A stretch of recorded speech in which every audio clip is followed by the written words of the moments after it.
walks away after winning his 100th game as the head coach here at Notre Dame. The reason I was born with a silver spoon in my mouth, I was born in this country. It isn't what you have, it's what you're taught about the values of life.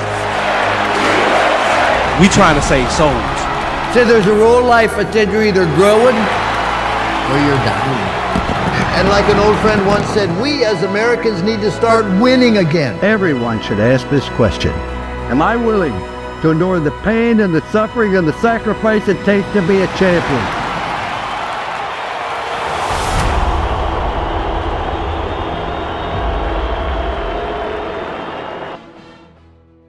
Welcome to the Lou Holtz podcast. We're really blessed to have so many great athletes, great people, great success stories. None more so than the individual we have today, Tim Brown. Now, it's going to take me a while to read his resume, but it is impressive. He proved to be everything that the Los Angeles Raiders had hoped for when they selected him in the first round coming out of Notre Dame. He had won the Heisman Trophy. In his first year, he managed to haul in 43 receptions, scored 5 touchdowns as a rookie, but it was as a punt returner and kick returner that he really made his mark. He suffered a season injury the following year, but then he combined to make 103 catches over the next 3 seasons. However, in 1993, he had a breakout year as he registered 80 catches for 1,180 yards, 7 touchdowns. He also followed that to back-to-back 89 catch seasons and recorded 90 receptions, all while he continued to be a productive punt returner. Starting in 1993, Tim Brown recorded 9 straight 1,000-yard seasons, 10 consecutive years with 75 or more catches. His best season came in 1997, a year which he became the Raiders' all-time leading receiver. And I might remind you that Jerry Rice was also part of that team. He was named first team All-AFC 6 times, once as a kick returner, once as a punt returner, and 4 times as a wide receiver. He was named the NFL's All-Decade Team of the 1990s.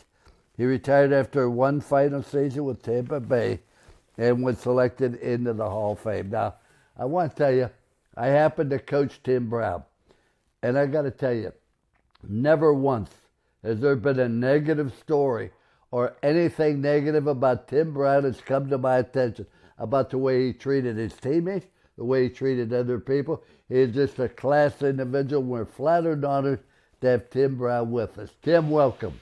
Thank you, Coach. Appreciate you so much. Well, Tim, I got to show this.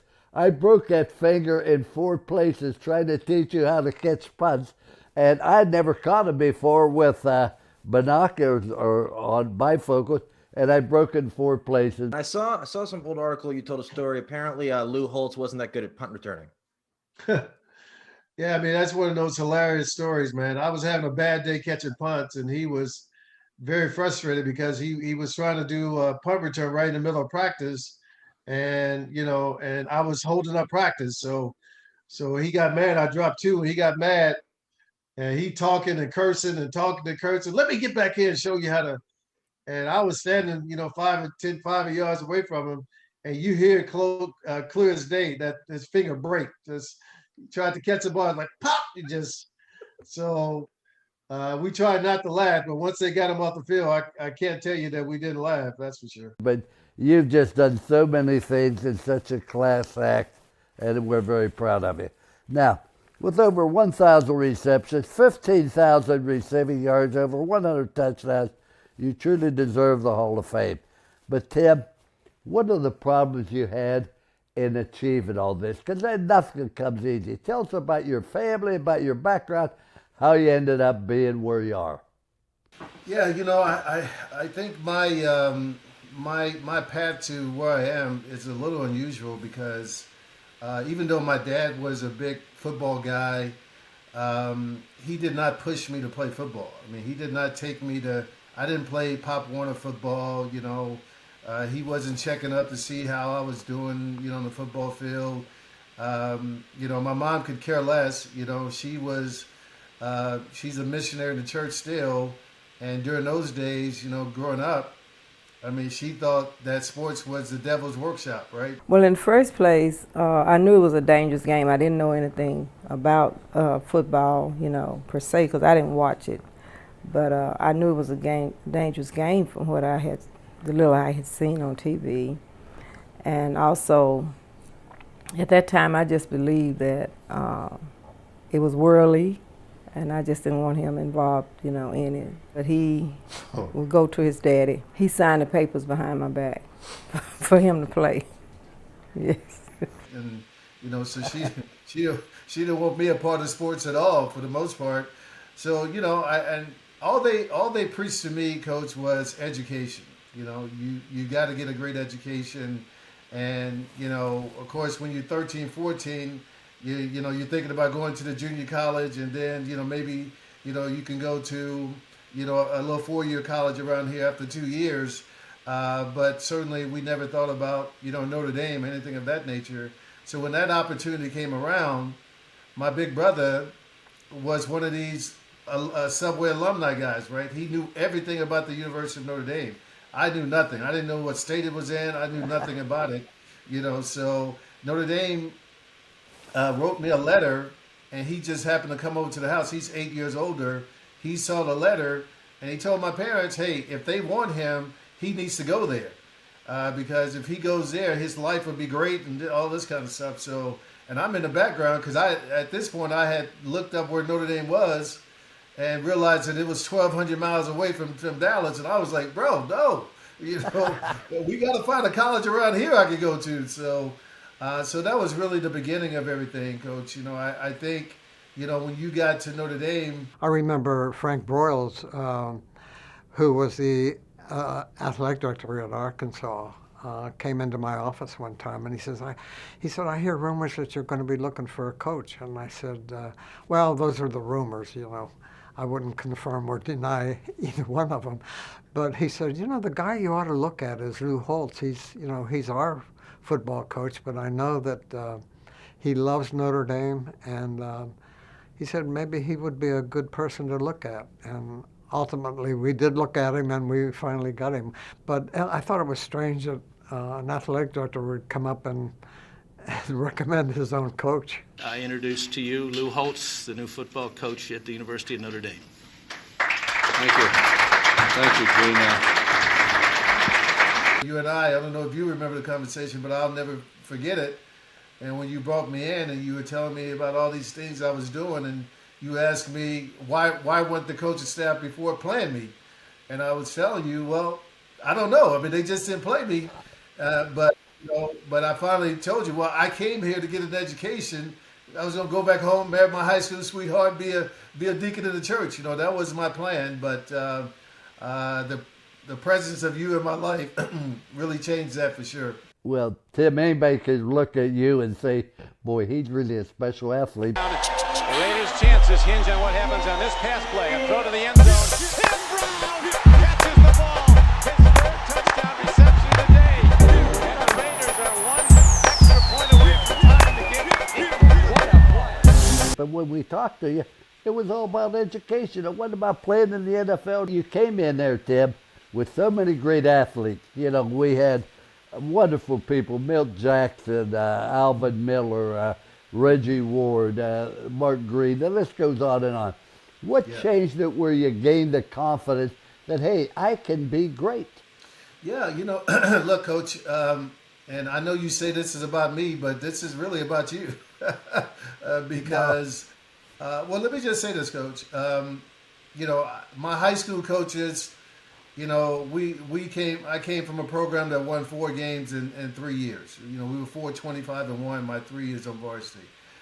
So I mean, it was a way for those guys to make a little extra cash, and they weren't, and I get it. We were in a situation in a neighborhood that football was not going to be the number one sport. So, but when I got to the University of Notre Dame, there were a lot of stuff going on with Coach Faust, unfortunately, And, I fumbled the very first time I touched the ball, my freshman year, I fumbled that. And I think after that, they said, hey, this kid is talented, but he's not ready. Obviously, I'll never forget the first time I ever touched the ball. It's a play that really put me on the map, but not for the reason I would want to be on the map. But you know, in high school, I never played in front of more than 200-300 people, and all of a sudden you're playing in front of 78,000 at the RCA Dome, I think it was at the time. It just makes it very difficult to control your nerves, and I couldn't do it. And went out, they kicked open the kickoff to me, and I fumbled it, and that's how I started my career at Notre Dame. So all the seniors were telling me, well, you must going to be a great player here, because otherwise we're going to run you up out of here. So it was a tough week for me that week, but it was good to be able to get back on the field and make some plays. So I played a little bit. I was playing spot play, and I was happy. I returned one punt for one kickoff for a touchdown, I think, my sophomore year. Tim Brown will return this one from the 27. Brown, look at it. What a magnificent runner. Brown is going to take it all the way for a touchdown. No flags in. So I was, relatively happy. I just thought this is the way big-time college football went, So I didn't know any better. And really, it was, after a couple of weeks of practice with you, that you said to me, look, son, you can have that education, but you can have both. And I had never thought about having both before. And with that, I just said, look, let me do whatever this guy says. You know what I mean? Yeah, he's a new guy here. He's saying all these great things. I'm just going to do whatever he says and see what happens. And that was my attitude. Like, whatever you asked him to do, I was going to do. And we were going to see what came of it. Brown at the 30-yard line, cuts to the right, looking for a block. Tries to cut to the outside, cuts inside, 25. He gets the 40. He gets the 45, 50. Down the sideline at the 40. He gets the 30. One man to beat, 20, 15, 10, 5. Touchdown, Irish. Timmy Brown, 70 yards. Strike twice. High spiral, drifting back Brown. Brown to the 34, to the 35. Cuts up field, gets to the 40, 45. He hits the 50, down to the 40, 35, 30. One man to beat, down to the 20, 15, 10, 5. Touchdown again, Timmy Brown. Well, you're not only a great player, Tim, you were a great teammate. I mean, you encourage your teammates. Unbelievable. But I got to tell you, the fumble kickoff you had in, I think it was in the Hoosier Dome down there against Purdue, which caused Notre Dame to end up losing. That got me to Notre Dame because we played Purdue the next week and they're still celebrating at Notre Dame. We had them 42-7 at halftime, and that sort of opened up Notre Dame's eyes. But what a tremendous career you've had now. You've been very open about your faith, being a man of God. How's your faith guided you in sports and then transition into the NFL? Because that's not easy. Yeah, no, it's not at all, Coach. And again, like I mentioned earlier, my mom is one of the more faithful people I've ever met in my life. She is, whatever she has believed in from day one of me understanding all this faith stuff, she has walked it. So I've never had an excuse. My dad may have been this kind of person, but my mom, on the other hand, was a saint. Is a saint, you know what I mean? And, so I've always had that perfect example. And when I say perfect, you know what I mean? A really, really good example.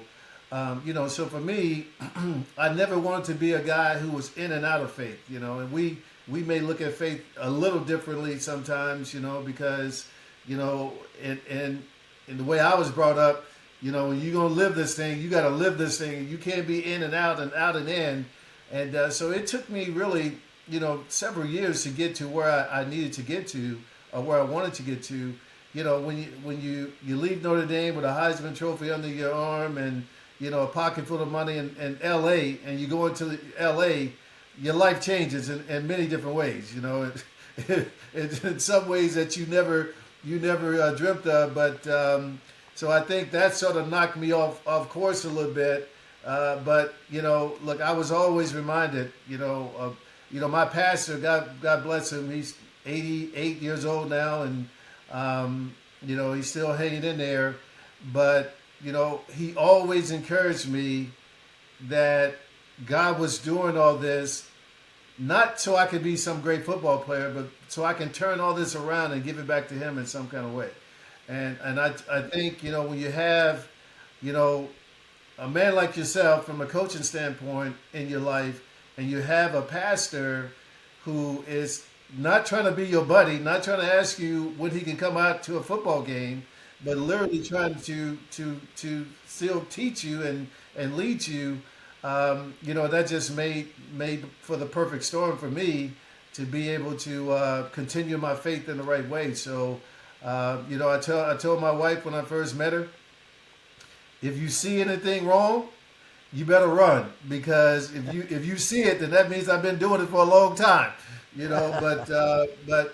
Faith is my life. My greatest mentor probably is a combination of three people.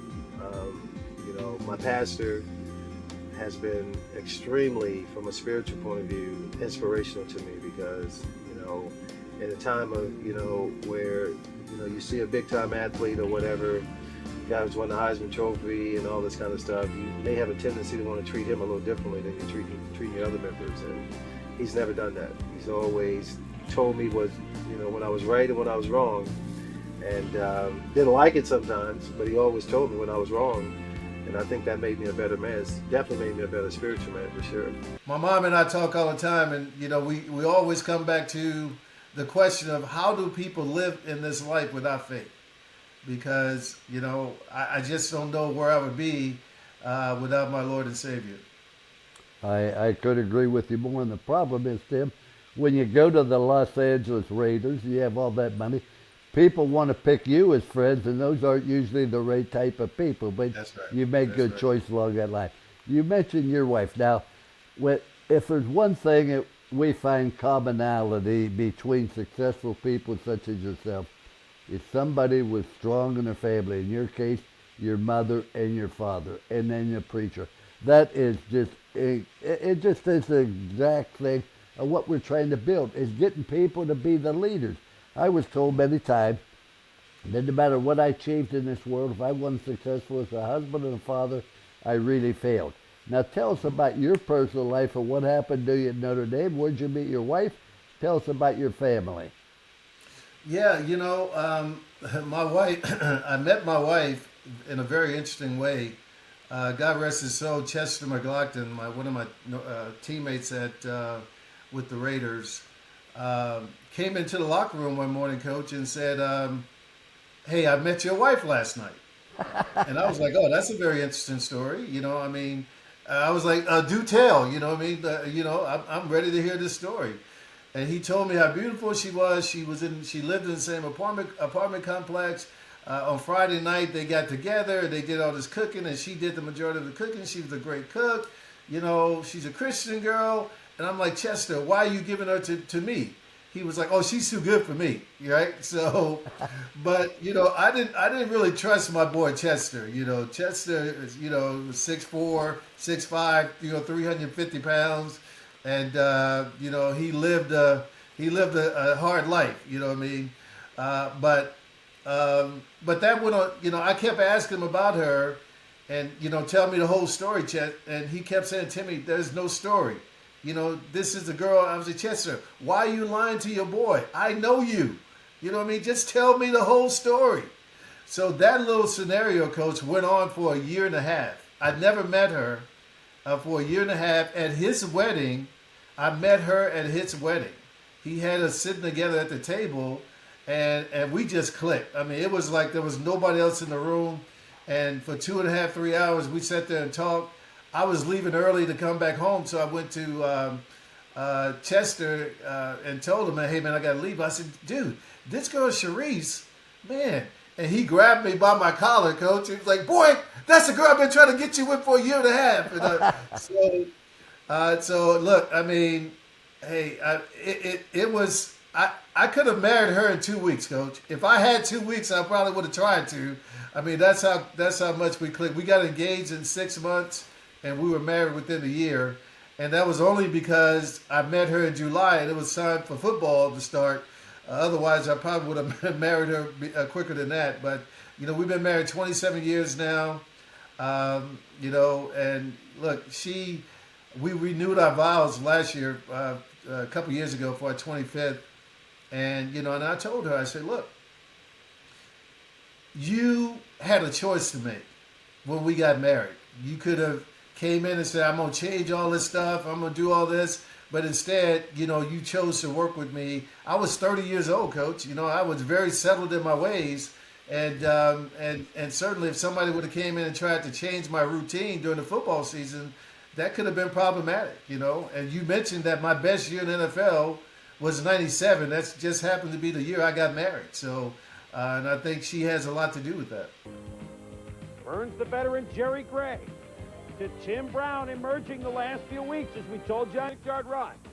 Third quarter, Jay Schrader has plenty of time. Tim Brown makes the move past Wyman Henderson. It's a touchdown. And the Raiders, Tim Brown, you know what he does? He wakes up the echoes on this punt return. No one's going to catch him. 75 yards. The silver and black.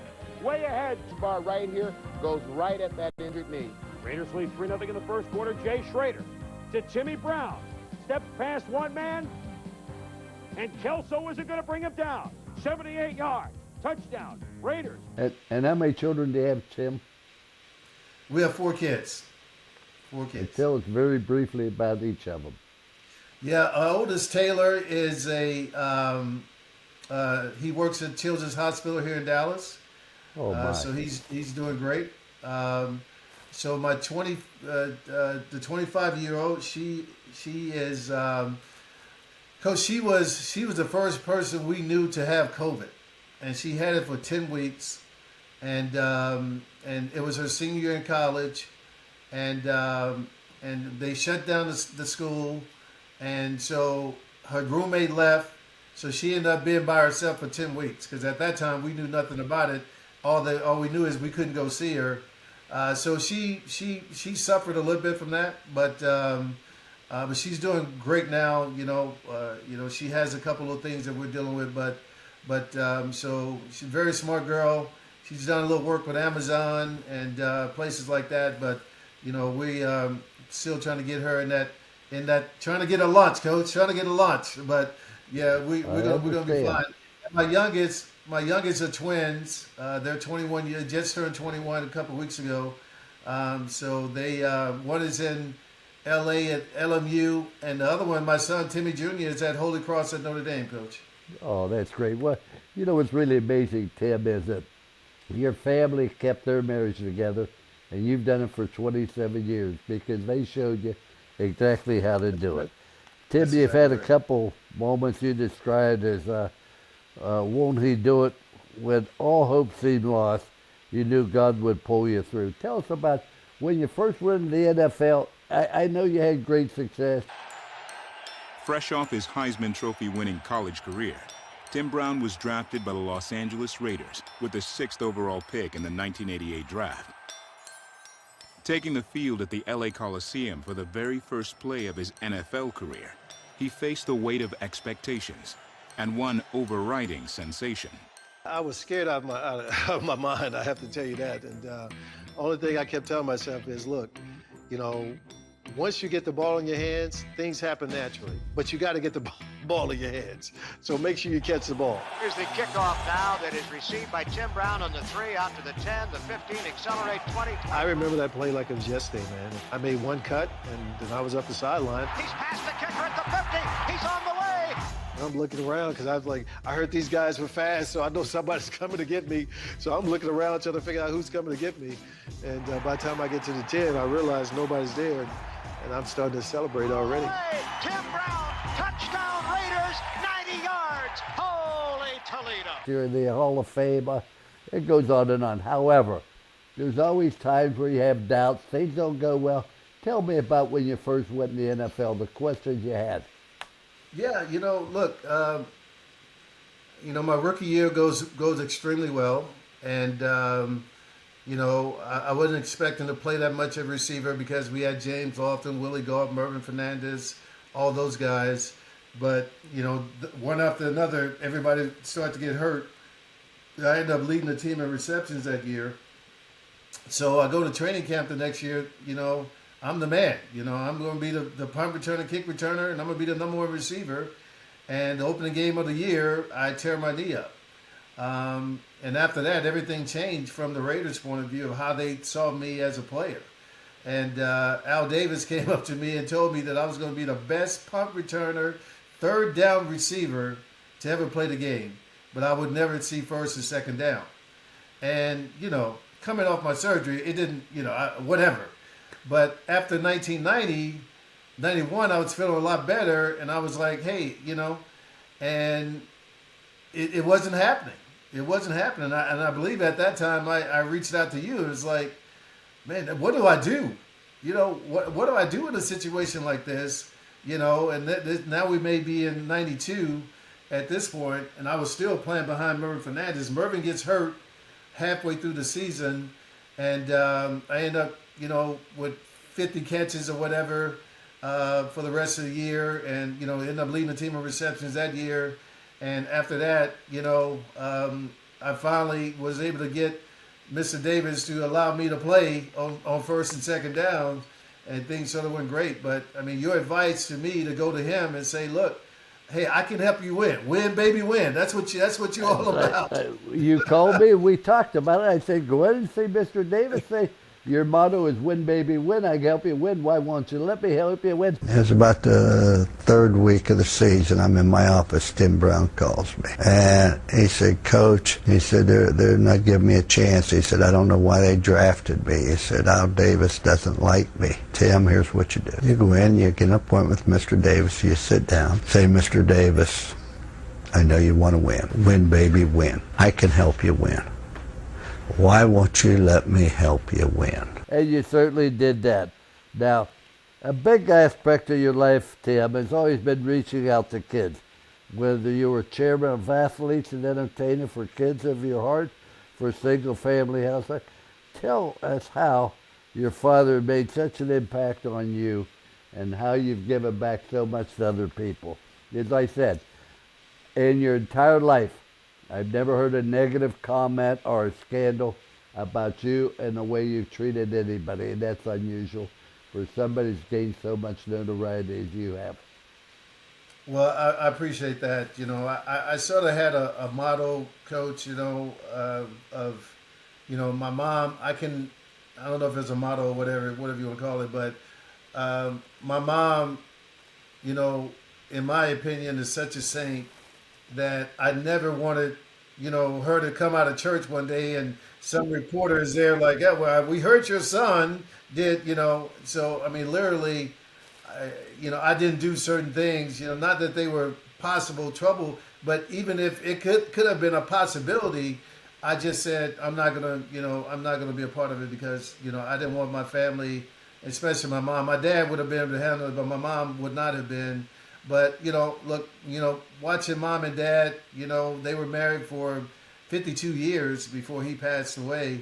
The only man that she's ever known, I mean, she had her first baby at 14 years old. So, so I think, to see them matriculate through marriage for over 50 years, together almost 60 years, was really an amazing thing for us. So, but look, I mean, my dad was a very tough man. He was a strict man, and he was one of those guys that when he said something, that was it. That was it wasn't for discussion. Yeah, you tried not to breathe when he said something, because if you did, you weren't gonna like the consequences. But I mean, we had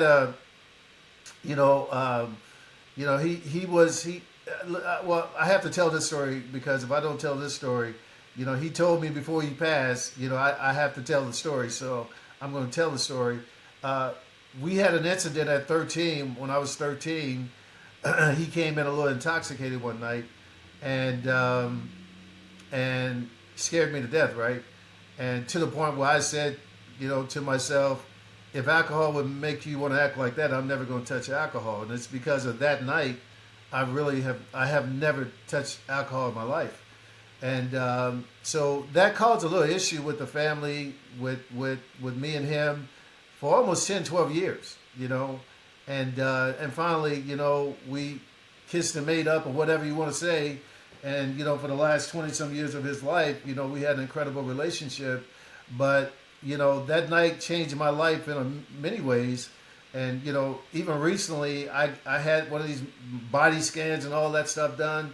And the lady told me that if I was an alcohol drinker, that I would probably be dead or on my way to being dead because my body chemical makeup cannot handle alcohol. So that had me crying, thinking about my dad, you know, all that, you know. But so it's really amazing with some of the things that happen in life and why they happen. But,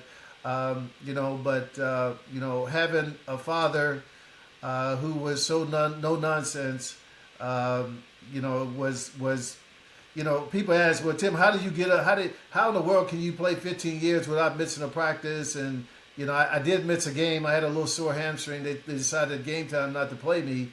But, you never miss a practice. And how do you do that? And I said, well, I watched my father never miss a day of work. I can't ever remember him taking off a day of work. He was out the door at 5:30 every morning. So I think from that standpoint, when you have that kind of you have somebody showing you what to do, to me he always told me, look, if you can get out of bed, you can go to work. And that was my motto. If I can get out of bed, I can go to work. Well, what's really amazing, Tim, is your story is so successful because of other people. Your mother, your father provided great leadership, and you're doing the same thing with your family. When was the time that they came to acknowledge that you were really a great football player? Because I know initially they didn't think it was all about education. I remember talking to you, it's just all about education. That's all you talked about. And I asked you, I said, do you have a drug problem? I didn't know what was keeping you from being a great football player, but when did they come to the realization that you were really special? I mean, he played with all these crazy quarterbacks that people don't even remember, and he still put up numbers year after year after year, and I think that's what makes Tim Brown so impressive. Now throws end zone for Brown. He made a tremendous catch. He's the one who did it no matter how bad the quarterback was. In 1987, Notre Dame's Tim Brown became the first wide receiver to win the Heisman. He's got it. He's in. Brown's dominance as a college wide receiver translated to the pros as he became one of the most prolific receivers in NFL history. Yeah, Coach, you're right. When I got ready to leave to go to college, I said, hey, boy, there's no future in football for you. You go up there and get that education, then come on back. Look, I think my dad really, the Heisman sort of opened his eyes, and I think he sort of, looked at me as being a little different than just a kid, playing football at that point. But my mom, Coach, every year, God bless her, every year after I finished the year, well, you won the Heisman Trophy, you can retire now. You showed everybody that you can play. And that happened every year in my career, after the season. Well, you done this. Well, you did that. Are you going to retire now? I mean, and so for 17, 18, 19 years, I got that from her. But now, look, I think that, for me, once they realized that, when I got hurt after my second year, everybody said, okay, it's over. He had a good rookie year in the league, but now it's over. And but then when '93 came around and I made the Pro Bowl again, well, I made the Pro Bowl as a punt returner before that, but when I made it as a receiver, I think everybody's eyes sort of opened up as if to the fact that I think this kid may be a little special. Well, I got to brag on you, Tim, because there are great football players. You're certainly one of them, but you were a better teammate. And what really amazes me, you were a great football player. I mean, best in the country. You're going to win the Heisman Award. And yet, you treated your teammates with nothing but the greatest respect. And you didn't have the greatest amount of talent. I remember when we put you back here to run back punts and kickoffs, and you looked at my son, you looked at Galloway, you looked at Peter Graham, and you thought, holy smokes. But you treat them with such respect and dignity, and I can never repay enough for that. Now, as we wind this thing up, Tim, one thing that football fans around the country are excited to see is the inaugural season of the new Arena League, which you serve as commissioner. As a commissioner, I can promise you'll never have to go through that again, all right?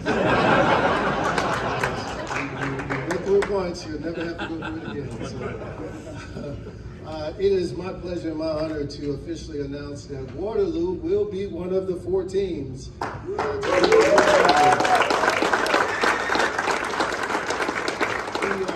super excited. Tell us a little bit about it, what your plans are, and how's it going? Yeah, so I was a part owner of an arena football team here in Frisco for some years, and the same group that owned that team with me decided to start another league, a new league up. So we've been working on this for about a year and a half, and we plan to start in June of this year.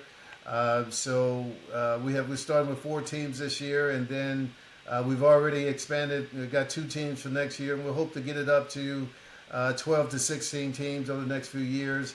I am the commissioner of the league. We just had all of our meetings here in Dallas early this week. So everybody's super excited. I mean, they're having tryouts already. And, fortunately, unfortunately, Coach, you always have these young kids who have dreams of trying to get it done or just trying to get it all out of them. And so that's what we're hoping to do is give some young kids the dream of one more time being on the football field to see what they can get done, what they can get accomplished. So, but it should be a very fun league, very fan interactive. Fans will be able to listen to the coaches calling plays and talking to the players, through an app that we're going to have for everybody in the stands. So it's really, really going to be a fun time, and we're looking forward to it this summer. Well, we look forward to it also, Tim. But as we close, what message would you want to give all the people who are listening, who have hopes and dreams of playing in the NFL or just watching football? What advice would you give them? Boy, I tell you, I would have to say, looking at the way things went for me, if you just keep working hard, you never know what would happen, And I think for me, at Woodrow, at high school, I could have just said, hey, man, I'm going to go do track because I could have certainly gotten a track scholarship probably. I'm not going to be wasting my time, out here at football. But I decided to hang in there and to work hard at trying to be the best football player I could be for Woodrow Wilson High School. When I got to Notre Dame, things were a lot different because you had so many great athletes, guys who were so highly recruited and all that stuff. So you sort of like stepped back and said, hey, I'm just going to work and keep, working and see what happens here. But I was very fortunate to have someone like you. I know you always say, well, anybody. Well, it wasn't anybody, it was you. And so you're the one that did it. But for you to be able to see it, because no one else had ever told me some of the things that you told me. Tim Brown was at Notre Dame when I got there, and one of the first things you do, you look at the background of the athletes that are on your team. And I was surprised that Tim Brown, out of Dallas, played on a little high school that won 2 games and lost 8. He did not receive very many honors. You have no chance to succeed if you don't believe in yourself. When I walked off that first practice at Notre Dame, the newspaper man said, well, what do you think? I said, well, I think Tim Brown is a marvelous athlete. I was very impressed with his athletic skills. And Tim Brown came in my office a day or 2 later and he said, did you really mean that? And I said, absolutely. Once he found out how good he could be, he became motivated to become the best in the college game.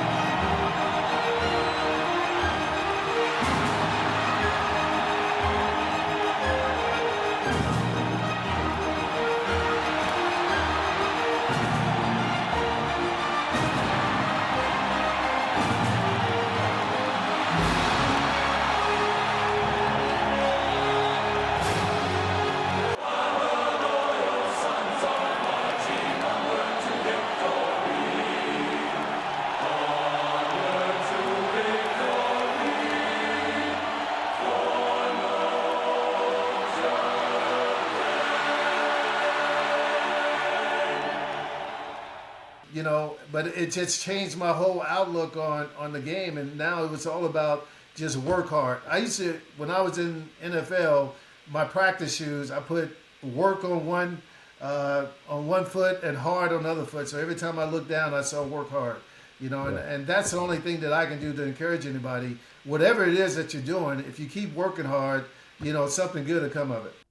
Well, it's a prime example, Tim, of what we're trying to build in this country is a good family foundation, and also people that encourage others, such as your minister encourage you. If we could get more people to really care about their family and what they're trying to do. And I got to tell you, I'm associated with Tim Brown, Heisman Award, everything else. However, let's give Jerry Faust an awful lot of credit for recruiting you. Jerry Faust is a class individual, and Notre Dame made a mistake by not putting him in the alumni office because nobody loved Notre Dame more than him, and there wasn't a better person than Jerry Faust that I've known. No doubt. Yeah, we said the same thing, Coach, because he was still coming back for games for a long time. We didn't, this guy should have a statue for loving Notre Dame the way he loved Notre Dame, Yeah, because, you're right there. Absolutely. It's amazing how much he loved the university. Things didn't work out for him, but when he came to our house, I'll never forget, he was hugging and kissing on my mom. My dad was looking at him like, hey, man, what you doing? But he was such a great, is such a great guy that, I just hope and pray that Notre Dame finds a way to still honor him in some way. I'm with you, and let's work on that. Tim, thank you for being on this show. And the story you had is just what we're trying to get across in the country. Let's have a good family. Let's take care of one another. Let's encourage it. So I look forward to seeing you on the golf course. Not many people know what a good golfer you are. I look forward to having you in Augusta. We're going to play Augusta, spend the night, play the next day, and go home. So I look forward to it. But thank you for honoring us, Tim.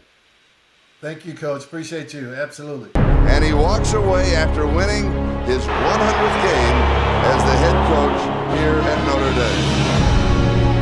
The reason I was born with a silver spoon in my mouth, I was born in this country. It isn't what you have, it's what you're taught about the values of life. We trying to save souls.